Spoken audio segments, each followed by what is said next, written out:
उस वाले के यहाँ छापा पड़ा, उसने जग में अपना ही पेशाब इकट्ठा करके रख लिया था, जो जूस बनाता था उसी में थोड़ा थोड़ा डालता रहता था।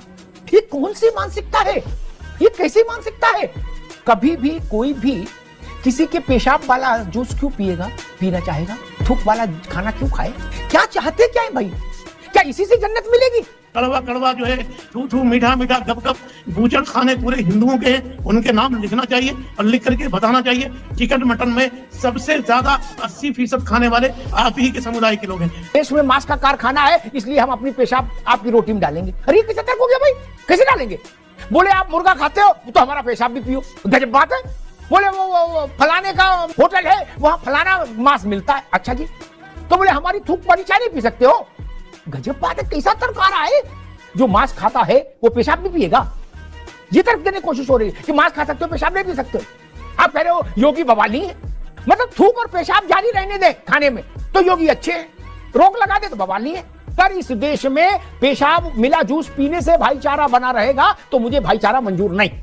क्या बात है सर, क्या बात है सर, क्या बात, ये बात है। जैसा कि आपने देखा, आज का वीडियो बेहद ही मसालेदार होने वाला है, जिसमें मोदी विरोधियों की जमकर कुटाई कर दी गई है, इसलिए वीडियो बेहद ही मजेदार होने वाला है। आप लोगों से अनुरोध है कि अंत तक जरूर देखें, और यदि आप इस चैनल पर पहली बार है तो चैनल को सब्सक्राइब करें ताकि ऐसे वीडियो आपको हमेशा देखने को मिलती रहे। वीडियो थोड़ा भी पसंद है तो लाइक जरूर करें और अपने दोस्तों के साथ शेयर करना बिल्कुल भी ना भूलें। तो देर ना करते हुए वीडियो की शुरुआत करते हैं। तो हेलो दोस्तों, मैं अभय नागवंशी, रिएक्टिफाई इंडिया में आपका स्वागत है। तो चलिए शुरू करते हैं। अभी मजा आएगा ना भिड़ो। एक जूस वाले के यहां छापा पड़ा, उसने जग में अपना ही पेशाब इकट्ठा करके रख लिया था, जो जूस बनाता था उसी में थोड़ा थोड़ा डालता रहता था। कल शामली में एक गिरफ्तारी हुई, वहां भी जूस वाला था, वो हर गिलास में थूक कर जूस सर्व कर रहा था। ऐसे तमाम वो है, रोटी पर थूक, जूस में पेशाब, दाल में थूक पेशाब, ऐसी घृणित चीजें ह्यूमन वेस्ट को खाने में। ये कौन सी मानसिकता है? ये कैसी मानसिकता है? कैसी अभद्रता है, गलीजपन है? आज उत्तर प्रदेश के मुख्यमंत्री योगी आदित्यनाथ ने इस पैशाचिक कृत्य पर रोक लगाने का ऐलान कर दिया। कभी भी कोई भी किसी के पेशाब वाला जूस क्यों पिएगा, पीना चाहेगा? थूक वाला खाना क्यों खाए? अरे क्या क्या करूं मैं इसका? और नाम लिखने को कहा तो कहा गंगा और जमुना में खाई पैदा हो जाएगी। गंगा जमुना एक साथ तभी रहेंगी जब दुकान पर नाम लिखने का आदेश वापस लिया जाए, और भाई भी नाराज हो जाएगा और चारा भी नाराज हो जाएगा। भारी मिस्टेक हो गया सर। चलो जी, वापस हो गया। लेकिन ये थूक जिहाद, पेशाब जिहाद तो रुका नहीं। ये मानसिकता कौन सी है? मुझे नहीं लगता इससे गलीज कोई काम हो सकता है। अपना पेशाब बोतल में भरे हैं, जग में भरे हैं और छिड़क रहे हैं, अपना थूक रोटी पे डाल रहे हैं। क्या चाहते क्या है भाई? अब ये तो भी पता लगे चाहते क्या है। क्या इसी से जन्नत मिलेगी? दूसरे को थूक वाला खाना खिला के? देखिए सर, 2, 4, 5 लोगों की गलती को किसी समुदाय विशेष से जोड़ना या धर्म से जोड़ करके देखना, मैं कहता हूँ मानसिक दिवालियापन है। मैं पलट करके आपसे अगर पूछूं कि तिरुपति के लड्डू के अंदर जो कुछ हुआ, कौन से धर्म के लोग थे? तो किसी धर्म को टारगेट करके आप जैसे एक अजीम सहाफी या आप जैसे बड़ा पत्रकार थूक जिहाद, पेशाब जिहाद, क्या एक की गलती को जिहाद जैसे मुकद्दस चीज को बदनाम करने की एक साजिश नहीं है? मैं पलट करके आपसे पूछना चाह रहा हूँ, गोमती नदी में गंदगी जा करके टॉयलेट में लोग बैठते हैं, मैंने देखा है। यहाँ गोमती नदी के अंदर कितनी गंदगी थी और किस विशेष समुदाय के लोग आते हैं। आज भी उन्नाव के अंदर जो बूचड़ खाना है किसी समुदाय का है, क्यों नहीं उसके ऊपर नाम लिखते हैं कि फला समुदाय का है। कड़वा कड़वा जो है, थू थू, मीठा मीठा, गप गप, रुको जरा, सबर करो। बूचड़ खाने पूरे हिंदुओं के हैं, उनके नाम लिखना चाहिए और लिख करके बताना चाहिए। मैं कहता हूं कि इस्लाम ने कहा है कि जो गंदा है वो मुसलमान ही नहीं है। एक अगर पेशाब किसी ने करके अगर मिला दिया जूस में तो उसको आप पूरी कम्युनिटी को घेरे मिला करके अगर टारगेट करेंगे तो ये उचित नहीं है। चिकन मटन में सबसे ज्यादा 80% खाने वाले आप ही के समुदाय के लोग हैं। अच्छा, हमको सिखा रिया है कि मांस, देश में मांस का कारखाना है इसलिए हम अपनी पेशाब आपकी रोटी में डालेंगे। अरे ये कैसे तर्क हो गया भाई, कैसे डालेंगे? बोले आप मुर्गा खाते हो तो हमारा पेशाब भी पियो। गजब बात है ना जी ना, माफ करिए, ऐसी गंगा जमुना नहीं चाहिए हमको, ना भाईचारा चाहिए, दूर से प्रणाम। बोले वो फलाने का होटल है वहां फलाना मांस मिलता है। अच्छा जी, तो बोले हमारी थूक वाली चाय नहीं पी सकते हो। गजब बात है, कैसा तर्क आ रहा है और कैसे तर्क पर हम क्या बहस करें? जो मांस खाता है वो पेशाब भी पिएगा, ये तर्क देने की कोशिश हो रही है कि मांस खा सकते हो पेशाब नहीं पी सकते हो। आप कह रहे हो योगी बवाली है, मतलब थूक और पेशाब जारी रहने दें खाने में तो योगी अच्छे हैं, रोक लगा दे तो बवाली है। ये सवाल इसलिए खड़ा हुआ कि ऑर्गेनाइज्ड क्राइम है, संगठित अपराध हो रहा है। आप सोचिए कितना खतरनाक व्यक्ति है वो, जो अपना पेशाब जूस में डाल रहा है और कहा जा रहा है नहीं भाईचारा है, चलने दो इसको। बोले क्यों? अच्छा नहीं तो दूसरा तर्क ले लो, बोले आप मुर्गा नहीं खाते, बकरा नहीं खाते। अरे भाई साहब, मछली मुर्गा सब खाते हैं तो पेशाब पिएंगे। ये बड़ी अच्छी बात कही आप। वर्तमान राजनीतिक परिस्थिति में योगी आदित्यनाथ जी की जो सरकार है वो सड़ा हुआ मांस जितना दुर्गंध देता है उतना उत्तर प्रदेश की योगी आदित्यनाथ की सरकार दुर्गंधित हो चुकी है। एक शेर पढ़ा जाता है हमारे यहाँ के पूरब के देहातों में कि बर्बाद गुलिस्ता करने को एक ही उल्लू काफी है, अंजाम में गुलिस्ता क्या होगा, हर साख पे उल्लू बैठे हैं।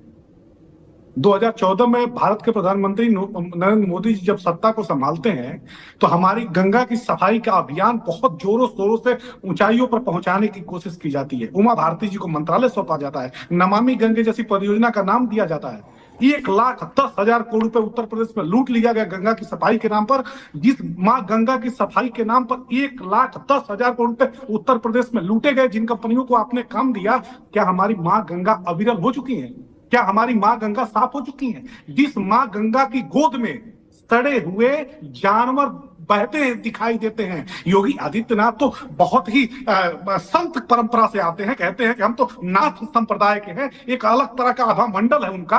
अभी बदत है भाई, अभी बदत है। कोरोना के समय में जिस तरह से हमारे यहाँ लोगों के देहांत हुए और उसके बाद से उनकी लाशें मिली थी गंगा के किनारे, जिस तरह से बहती हुई पानियों में लाशें मिली, लेकिन वही पानी हम अपने घर में लेकर के जाते हैं, उसी गंगा को हम पवित्र मानते हैं। और मुस्लिम धर्म, मैं साफ स्पष्ट धर्म विशेष करके मैं बात नहीं करता हूं, मैं स्पष्ट कहता हूं कि मुस्लिम धर्म में अगर किसी ने भी कोई त्रुटि की तो इसका मतलब कि पूरा मुस्लिम धर्म दोषी नहीं है। मुस्लिम धर्म में रहने वाले जो लोग हैं वो दोषी नहीं है, वो पापी नहीं है। Wake up to reality. और ये जो तर्क दिया जो मौलाना साहब ने दिया था उसी को दूसरे शब्दों में समाजवादी पार्टी लाई है। बोले भाई साहब गंगा में लाश बहती मिलती है तो आप पेशाब नहीं पी सकते। गजब तर्क है यार। बोले नहीं आपको जूस में पेशाब में क्या दिक्कत है, गंगा का पानी नहीं आचमन करते आप। ये भोला तर्क है, ये अभद्र तर्क है, ये भारत की अस्मिता के साथ छेड़छाड़ करने की कोशिश है। मैं तो हैरान हूं, कोई राजनीतिक दल ऐसा तर्क दे सकता है? एक लाइन रटा दी जाती है, बोले जाओ इसी खेलो। तर्क तो देख लो भाई। और आज इस विषय का लेना देना क्या? आज विषय है आप छद्म रूप से छुपकर हमारे खाने में अपना थूक क्यों डालना चाहते हैं। गंगा साफ नहीं हुई, आसमान में पोल्यूशन है, गाड़ी में पंचर है, इन सब बातों से आज क्या लेना देना? सारी बातें ठीक है आपकी। आज का विषय है आप अपनी पेशाब हमारे जूस में क्यों मिलाना चाहते हैं। कोई भी इस देश में किसी भी झूठे तर्क के सहारे इस बात की को सिद्ध नहीं कर सकता, उसके औचित्य को सिद्ध नहीं कर सकता कि आपको बाध्य है पेशाब मिला जूस पीने के लिए। और अगर आप मना करोगे तो आप लोकतंत्र के विरोधी हो जाएंगे, गंगा जमुना के विरोधी हो जाएंगे, नहीं भाईचारा के विरोधी हो जाएंगे ना भाई साहब। कैसे कैसे लोग रहते हैं यार यहाँ पर। मैं बताना चाह रहा हूं कि हिंदू गलती करे या मुसलमान गलती करे, किसी को एक चश्मे देखो से देखो, गलती करने वाला गलती करता है। मैं अभी आप गोमती रिवर के पास जाइए, कितने लोग बैठ करके सोच करते हैं, मैंने खुद देखा है। तो क्या हिंदू मुसलमान क्या जस्टिफाई करेंगे? गोमती का पानी गंदा है उसकी जस्टिफाई करेंगे? मुसलमान नदी का पानी इस्तेमाल नहीं करता क्या? उसके लिए आवे जमजम आता है क्या पीने के लिए? नहीं ना। गंगा का पानी, गोमती का पानी, नर्मदा का पानी, कावेरी का पानी, जिसका भी पानी है, रामगंगा का, बाणगंगा का, सबका हिंदू मुसलमान सब नहीं इस्तेमाल कर रहा क्या? और क्या उसमें गंदगी के लिए सब जिम्मेदार नहीं है?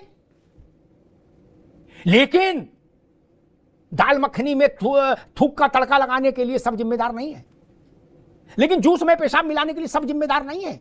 मजबूरी का तो मामला तो है नहीं कि हमें अपनी पेशाब दूसरे को जूस में पिलानी है, हमें अपना थूक दूसरे को सब्जी में, दाल में खिलाना है। ये कोई मजबूरी का मामला तो है नहीं कि भाई क्या करें, मजबूरी था इसलिए करना पड़ा। फिर इसकी पैरोकारी क्यों हो रही है और क्यों बताया जा रहा गंगा गंदी है, यमुना गंदी है? बोले जब तक गंगा साफ ना हो तब तक पेशाब का जूस पियो। मैं समझ नहीं पाता क्या कहना चाह रहे हो सब लोग। पेशाब मिला जूस पियोगे तो समाज को बांटने का आरोप आप पर नहीं लगाएंगे, अगर पेशाब मिला जूस पीने से इनकार करोगे तो हम आप पे आरोप लगाएंगे आप समाज को बांट रहे हो। लो आप सांप्रदायिक हो, गजब बात है। तो मुझे भी सांप्रदायिक बता दो, समाज को बांटने वाला बता दो। मैं तो पेशाब मिला जूस नहीं पी सकता, आपकी जो इच्छा हो तो बता दो, मैं नहीं पी सकता। बोले आप गंगा जमुना खिलाफ हो, भाईचारा खिलाफ हो। बोले क्यों भैया? बोले पेशाब मिला जूस क्यों नहीं पी रहा? गजब बात है। अच्छा हम कह रहे सारी बात हमने मान ली, गंगा भी पोल्यूटेड है, यमुना भी पोल्यूटेड है, आकाश भी पोल्यूटेड है, तो क्या आप किसी के पेशाब का जूस पिए? आज आप भद्रता है यार, मैं आपके पेशाब का जूस क्यों पीऊं? ये सवाल तो खड़ा ही रहेगा। आप हमको कुछ बताओ कि ये टकराव कराना चाहते हैं, ये भाईचारा की संस्कृति। अगर इस देश में पेशाब मिला जूस पीने से भाईचारा बना रहेगा तो मुझे भाईचारा मंजूर नहीं। कौन है ये लोग? कहां से आते हैं? दोस्तों तो कैसी लगी आज की वीडियो, हमें कमेंट बॉक्स में रिप्लाई करना बिल्कुल भी ना भूलें। और आप हमारे चैनल को कहां से देखना है हमें कमेंट बॉक्स में जरूर बताएं। वीडियो अंत तक देखा तो उम्मीद करता हूं कि पसंद तो जरूर आई होगी, इसलिए लाइक करें और अपने दोस्तों के साथ शेयर करना बिल्कुल भी ना भूलें। तो मिलते हैं आने वाले नए वीडियो के साथ, तब तक के लिए जय हिंद, जय भारत, वंदे मातरम।